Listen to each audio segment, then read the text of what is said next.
here and suffer with it. So fuck all these people. Shout out to Joe Kent. I think he should never resign. I think he should have stayed in office. Oh my gosh. Okay, Andre, you said a whole lot. We're gonna move on to Lebanon. Okay, guys. Lebanon. Very, very sad what's happening in poor Lebanon. Here we go. This young lady explains a little bit. Reporting to you from Mer Jayoun. Behind me is the town of Khiam, where all night long the resistance has been fighting off the Israeli army. They're still fighting now. There are gunshots and sounds of shelling, and as you can see behind me, there is a large fire which appears to maybe be a tank. This is only speculation. I'm trying to assess what it is from the color of the smoke. It looks like a tank fire. Last night, the resistance was successful in repelling multiple deep incursion attempts by the Israeli army from Hamames Hill, which you can also see in the distance there. That is an illegal occupation point for the IDF. And I'm going to give you a rundown of yesterday's resistance operations. There were 25 operations, 13 inside occupied Palestine and 12 inside Lebanon. Using rockets, guided missiles, and drones, the resistance targeted 5 military bases, 5 cities, 4 border sites, 1 military barracks, and 1 military factory, and repelled 9 advancement attempts. Confirmed enemy losses were 3 military vehicles, 13 bunkers and fortifications, 5 settlements, 5 command centers, and 1 military factory. It doesn't seem like the fighting is going to end here anytime soon. I'd also like to add that last night, the Israeli army was captured on video dropping white phosphorus over the town of Khiam. White phosphorus is a banned substance. This is chemical warfare. Americans, your tax dollars are funding chemical warfare. This is a war crime.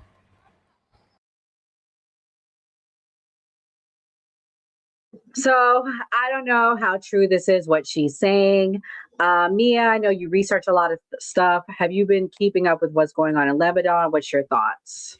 I haven't been keeping up too much for what's going on in Lebanon, only because I just got off a 48 stretch of hours at work. So this is my first day off in what feels like forever. But yeah, I mean, Israel wants what Israel wants. They want to be in control of the Middle East, and for their security purposes, they're going to go everywhere. They have their eye on Turkey. I mean, they have their eye everywhere they want to go. So, I mean, Israel's going to get what they want. And if they don't, they're going to do the Samson option and they're going to nuke everybody and take themselves out. That's basically what's going to happen. They are going to push and push and push and push and push and push and push and push and push and push and push and push, because Israelis only think about Israelis and they think they own the entire section. They think they're the only religious people that should survive in that entire section. They treat Christians like shit. They treat Muslims like shit. They have their own hierarchy within Israel that they treat like shit, and they actually have their own caste system there. But we won't digress into that because that will go into colorism. Because, you know, it seems to be half the people on top in Israel are of European descent. They are not actually 100% Semitic because, you know, those people are at the bottom. But I digress to that. It's unfortunate. And, you know, our tax dollars are complicit in this. So I guess more winning. Let's keep contributing. But 14 million kids are starving in the United States. Don't forget that. That's a daily thing. Yeah, I mean, so pretty much, guys, before I play the next clip and go to the next person, there is a massive displacement going on in Lebanon. Hezbollah has launched rockets towards Israel, and this is Israel's retaliation. They've done major airstrikes back. They've sent leaflets out. They said, we need you guys to evacuate areas. And over 800,000 people have now been evacuated from their homes in about 10 days. About 1 in every 7 people in Lebanon have been evacuated. Children, families, some of the oldest Christians in the world are from Lebanon. So for everyone that doesn't care that's a Christian, you should care, because I've heard people say, well, I don't care about Muslims. Christians, the oldest Christians are being impacted. And Andre, you laugh, but you hang out with the homeboy that was over there acting crazy. He friends with Laura Loomer. I didn't even laugh at that. I was laughing at the super chat. Hey, shout out to the first off, fuck that Jew, by the way. Yeah. Yeah, fuck that Jew, Jake Lang, a pedophile. Fuck him, by the way, for the shit that's come out. Cannot fuck with that at all. Ben, stop running with him for a minute. Cannot disavow. Weren't you just at a whatever it was with him like 3 months ago? Now it's fuck him. Yeah, I don't like pedophiles. Can I not like pedophiles? Can I like people that fuck kids? You were hanging out with him. You were hanging out with him. Was I supposed to know? Was I supposed to know he was fucking kids when I was there? Like, did you fuck kids today, Jake? Were there any kids in your bedroom, Jake? I'm not even talking about. You see how Jewish he is with this? You see how Jewish Enzo gets? Is like, listen, what are you just hanging out with him a week ago? This is what I mean. Okay. This is what I mean. You stand for nothing. Can I not change my opinion on someone? This is what I mean. Can I? So if I find out that someone, Enzo, if I find out that someone murdered somebody, right? And I didn't know this, and they're like, oh, guess what? He just murdered somebody. Can I distance myself from that person? Can I not be with that person anymore? Am I allowed to move myself from him? Him being a Jew. Now it's fuck him, that Jew. That's what I'm pointing out. Yeah, I told Jake that. I got text messages of that as well. I didn't like when I found out he was a Jew because he lied about that. That was one thing. What did he say when you asked him? I'm curious. When he came out and admitted to me and the other guy I was working with, Jane Scott, shout out to my homeboy. He admitted, like, yeah, I'm a Jew. I didn't, because we didn't know that he was a Jew, honestly. Didn't know until after. And it's like, okay, whatever, who gives a fuck? But I didn't know he was doing all this other gay shit, with the protests and everything. It's very performative. And almost got some guys killed. And I've talked to a lot of guys that went out there. And I told them, yeah, we got to get away from Jake. That's not a fucking good look. And all the performative shit after the Minnesota, not a good look. I told a lot of people that were around him, get away from that shit. Not really. Because the last time I was with him was early January of this year. And that was like my last time. I was like, yeah, I'm kind of done with this. This is performative as fuck. I'm not doing this. I'm done with that. And I really haven't been in contact ever since. So not a big fan of Jake Lang when it comes to the fucking with kids and doing all the performative shit. It's just not working. So simple as that. We're going to read some super chats and I'll get Enzo to respond next. Iron said to you and Andre, aren't you on the side that supports gays, Andre? I don't know where he got that from, Andre, but I don't know where he's talking about. That guy's a fucking faggot, so he supports him. Yeah, the fucking cowboy, he's gay. No, I don't support homosexuals. The ones that scream it the most are the ones that got something in their closet, like Jake Lang calling out pedophiles all the time, coming out to be a pedophile. You screaming out gay people all the time. I don't know. Maybe we got to check your fucking browser history. There's nothing wrong with being gay. Well, no, obviously there is. Wrong with being gay. There's a lot. There's a big lot that there is with being gay. We have to talk about that. That's the next conversation we've got to have someday. I'm a we're gonna keep it on the Christians that are being displaced. We're not wading into that game. We're not wading in. We're gonna keep it on the Christians that are being demon displaced. time. Not till after Easter or Resurrection Sunday. Anyway. Right. Okay. Kitty Daddy said, I'm barely allowed to share my mind. He said that on your side. So thank you, Kitty Daddy, for Andre. Andre, why are you the biggest anti-Semite I've ever seen? Are you mad because the Jews have more money than you?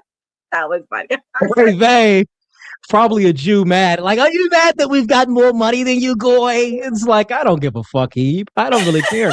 I'm calling it as it is. You may not like I do. Listen, you know what the funny thing is?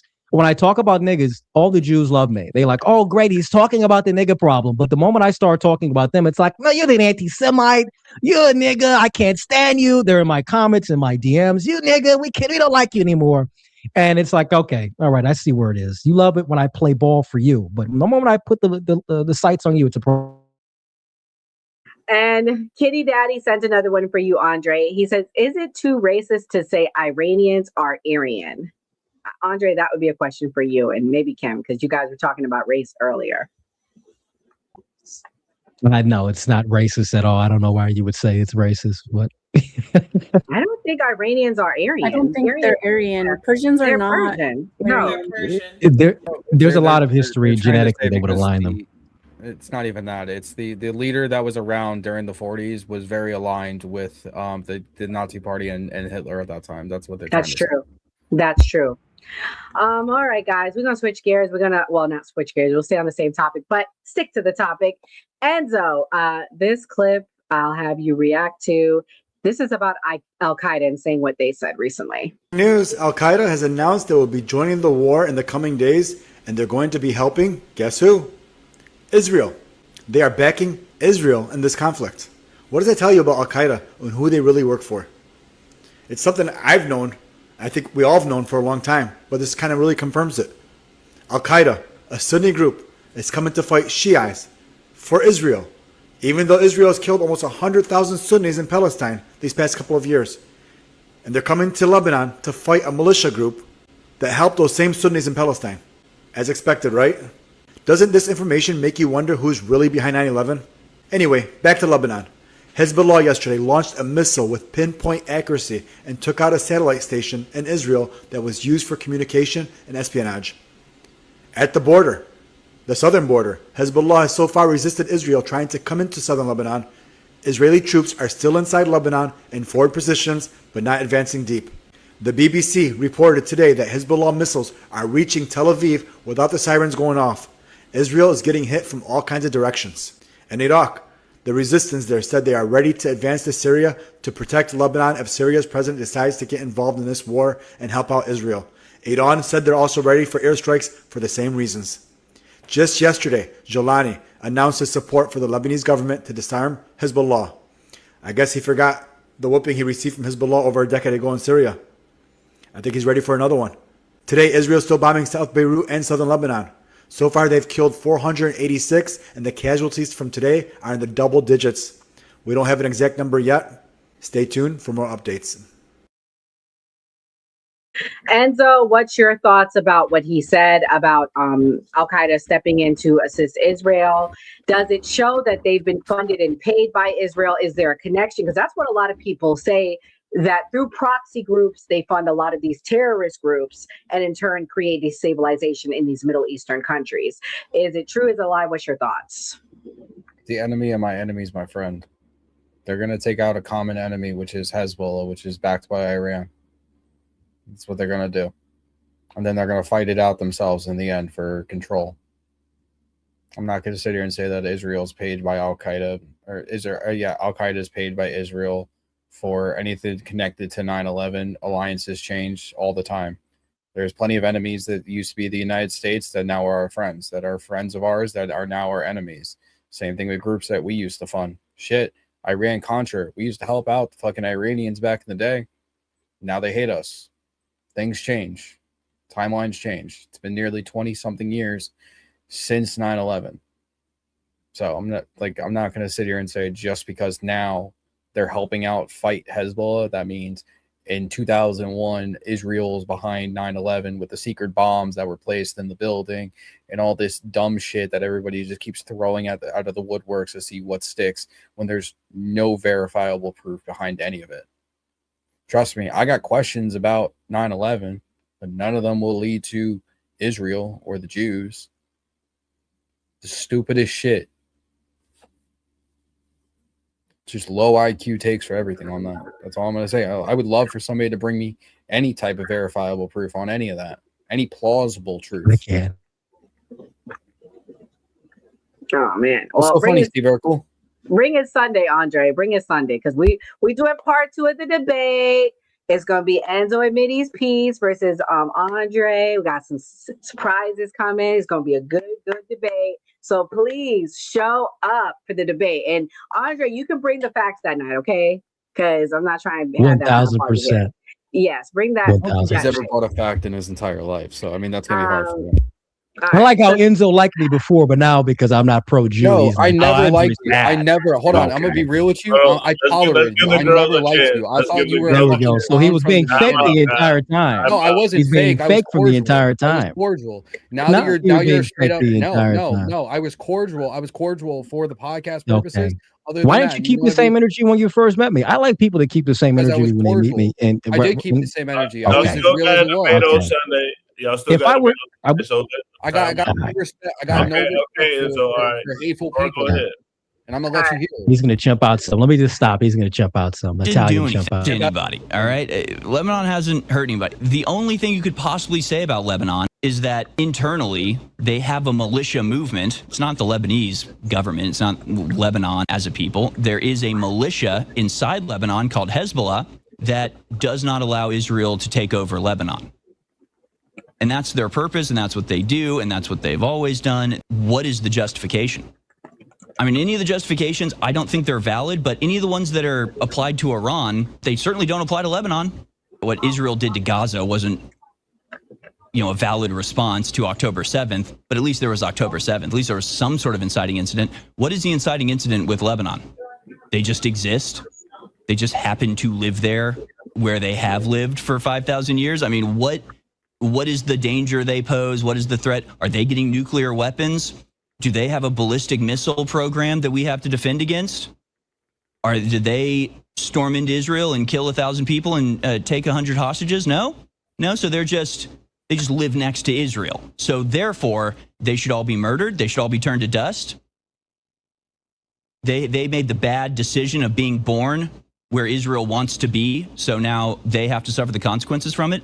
Here is opposition leader of Israel, Yair Lapid, talking about what they should do to innocent neighbor Lebanon. Let's watch. He says, regarding Lebanon, I'll even go a little farther than what Ram said. I think that in the end, we'll have no choice but to try to create some kind of sterile zone in southern Lebanon. Not huge, but something a little like the yellow line in Gaza. That is an area in which there are no Lebanese villages, but is completely clean territory between the last Lebanese and the first Israeli settlement. I was in Metula and Kiryat Shimona today. They can't continue to live like this. There is a limit. And yes, it would be unaesthetic. Evil is what he means. It would not be pleasant to scrape off 2 or 3 Lebanese villages, but they brought this on themselves. It's their problem. They exist. So no one told them to become the guest state of a terrorist organization. Kimberly, what do you think about what you just heard? And while you're talking, I'm going to play what Gaza looks like now, because it sounds like this is all part of the rumored Greater Israel Project. And I know people like to say, well, yeah, I know people like to deny. They say you're anti-Semitic when you say that, but it is fact. The IDF wears patches with the Greater Israel Project, and it includes a part of Lebanon. So go ahead and continue. And if you see it playing on the screen, that's why. Yeah, it's not anti-Semitic. That's why I try not to delve into like the religious argument, especially with like my Jewish Zionist friends. Like any religious argument, it begins and ends with completely illogical reasons. So just based off of like logic and morals, it's wrong. It is the Greater Israel Project. You don't have to take my word for it. They literally say that themselves. Like Nora said, IDF soldiers wear the Greater Israel patches on their uniform, but all of their leaders, the Quds party and within the Israeli government, that's what they say they want. Like the lady that you played at the beginning of this show on the Piers Morgan show, that's completely unhinged, but that's how a lot of people think. And it really is sad, because some of the greatest advocates against the Greater Israel Project are my Jewish friends, like Jewish Voices for Peace, If Not Now, Org, Glenn Greenwald, Dave Smith. I mean, I could go on, Gabor Mate. There's so many. Medea Benjamin. So for me, it's just the argument is lost when you try to go at it with the religious point of view. You're not really going to get people at the religious point of view, and you're not going to really get people who are like super partisan, culty, like super just Trump is right no matter what. That's illogical. It's unprincipled. And what they're doing in Lebanon, they've been planning to do to Lebanon for a long time, and it's very sad. I actually have Lebanese friends. One of my Lebanese friends lives in Hawaii. My family's from Hawaii. And she's been trying to get her grandparents over here for a long time. And she can't. And they're not safe. And it's really sad. I have Jordanian friends who can't sponsor their family for visas to come over here. It's just really sad. They're forcing these people into these predicaments, and then also not allowing them to leave. So it's literally just in order to get the Greater Israel Project accomplished, you have to kill people. That's why it's wrong. Killing people is wrong, full stop. So you can try to make sense of it with, well, it's a threat and this and that. There's no greater threat than the United States empire. We are the biggest exporters of terrorism in the fucking world. So economic sanctions alone killed 38 million people since 1970. I've said that ad nauseum, and I'm going to keep saying it. That's not even force, right, of hand. That's not right, make right. We kill people with bombs too. So I think it's just wrong. And I think what they use the religious argument for, again, I'm not one to punch down at voters, but it's to get the people to fall in line, to get them to agree with the ruling elite, because there's layers. But the ruling elite have, and they always will have, control, and that's what they want. They want control, they want power, they want this land because it just makes them richer. And these are also the people who own trillion-dollar bunkers and underground cities. So they're going to be just fine. We're not. Gray, what's your thoughts on what's going on? Is this Gaza 2.0, or do you think it's just retaliation for what Hezbollah did as somebody that served in Iraq? Well, I mean, I feel like Iraq was kind of different. It was basically we were going after Al Qaeda, that was a terrorist organization, and it wasn't like we were meeting up with people. And I feel like this is different with Iran, where it's an actual army and, you know, they're fighting against each other so they can know each other's location. So it's much more complex than when I was deployed.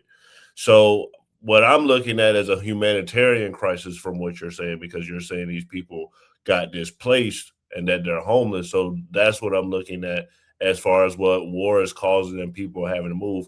And the same thing with Gaza, like over a span of time, we kept hearing them say, oh, we're going to move them from the West Bank. And then they kept taking land slowly and slowly and slowly. So it's more of a humanitarian crisis, if you're asking me.